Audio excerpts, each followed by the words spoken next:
إلى الليغا، حيث عزز ريال مدريد صدارته بعد فوزه على مضيفه ألافيس ب4-1 لحساب الجولة العاشرة في مباراة سجل فيها كريستيانو رونالدو الهاتريك الأول له هذا الموسم.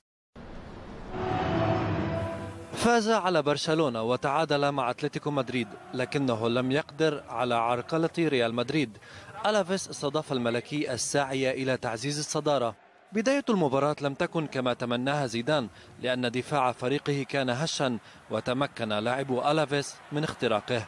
البرازيلي ديفيرسون أهدى التقدم لأصحاب الأرض بعد 7 دقائق.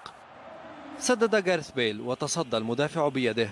ركلة جزاء أعادت لرونالدو الحياة، فسدد الكرة في الشباك واحتفل كما عودنا بهدفه الثالث في الليغا هذا الموسم. الدفاع المدريدي فقد أحد أهم عناصره بخروج بيبي مصابا، وبحلول الدقيقة 33 رد رونالدو على منتقديه بتسديدة قوية استقرت في شباك ألافيس، وعادت الابتسامة مجددا إلى وجه الدون. هفوات الخط الخلفي للميرينجي كادت تكلفه غاليا لولا براعة كايلر نافاس.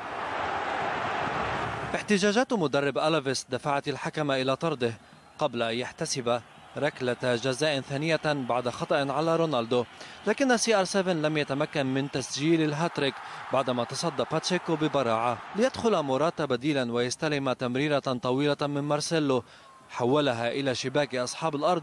وإليكم فرحة زيدان بهذا الهدف.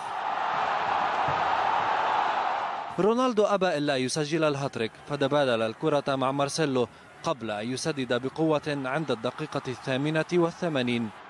ريال مدريد فاز برباعية، والثقة عادت إلى نجم الفريق كريستيانو رونالدو بالهاتريك 31.